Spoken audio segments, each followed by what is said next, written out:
It's not a curse. It just can feel like it. It's the same thing with our really unique gifts and qualities.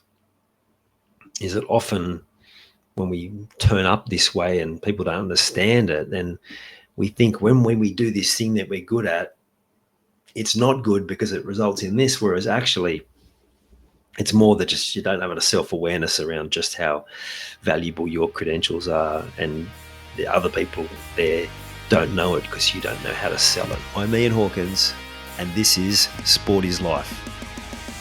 The purpose of sport as I see it is to see your vision become a reality. Find your voice, create strong connections, and learn to trust your body.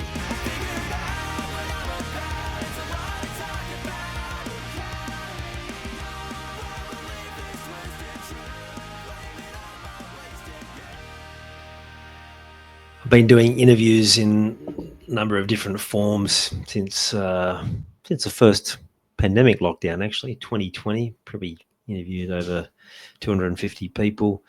One of those guys, I remember distinctly talking about how successful he'd been, how much he'd pushed himself, and he recalled a time where he's sitting in his kitchen at the kitchen table, just opening his bank statements, seeing all of the zeros. He said, I had so much money. He said, but at that place that I was in, I just wanted to top myself. It was so miserable because no matter how much money he earned, he never felt satisfied. It's one of the curses of chasing success. And it's not to say we want to stop chasing success, but it's important to have the right measures in place and knowing what you're actually after. Because if you're a high performer like you are, then one of the challenges can be that no matter how well you do, you know that you're capable of more. And sometimes if you allow it to, that can feel like failure all of the time. It can feel like you're not quite where you want to be. So one of the things he talked about was he was measuring his success the wrong way. Just had a conversation with a client, and I was telling him this same story because that's exactly where he was at. He's like, wasn't feeling like he was successful. But by unpacking what it is that he brought to the table, so his credentials, not the certificates, not the letters behind his name, but his credentials of what he brought, his gifts, his strengths, the things that he did that no one else did, and the order he did them, the combination of these different parts of how he worked, those credentials, that's where the value is. And by understanding that, it brings a sense of purpose to what you do. It gives you a result that goes well beyond whatever accolades, whatever money, rewards, whatever, anything else, except the feeling that you get knowing that there's that internal fulfillment and satisfaction of what it is that you're doing. And that's not to say that it's still important to receive those rewards. If the person I was coaching today, it was combination of, was there a belief, an underlying belief that they weren't worthy of those rewards? Was it also a big factor is that they're actually just in the wrong environment and needing to get clear on, okay, well, where have you got success? And when we broke that down, all of the elements were still there, except one important ingredient was missing, and that was getting support. When he'd had environments where he was supported from the top and by all of the important people, he was able to do his magic that he still does to this day. Brings people together, connects them. He gets the best people for a team, and he gets incredible results, and he gets them fast. But because he didn't have that clarity, and because he was measuring success purely by a couple of different metrics which weren't serving him, he was in that same, not in that same darkness that I described in the story, the guy talking about killing himself, but wanting to, or feeling like he wanted to, but rather just that feeling of like, I'm pushing for so much success, but no matter how much success I get, never feels like enough. And this, like I was contemplating calling this episode the curse of the high performer. But it's not a curse. It just can feel like it.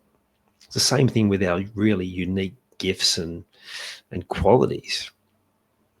Is that often when we turn up this way and people don't understand it, then we think when we do this thing that we're good at, it's not good because it results in this, whereas actually it's more that just you don't have a self-awareness around just how valuable your credentials are, and the other people there don't know it because you don't know how to sell it. You don't know how to articulate it. You don't know how to bring it forward with all of your being.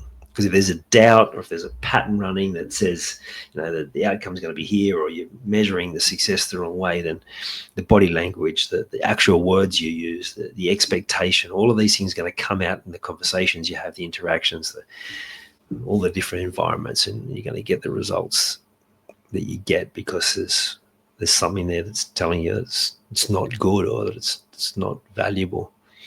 So knowing your credentials, knowing your value, knowing just how valuable you are by just doing the things that you already do well in the right environment with the right success measures, then you can find that satisfaction, you can find that fulfillment, and you can ironically get the results of those rewards that you were pushing for in the first place.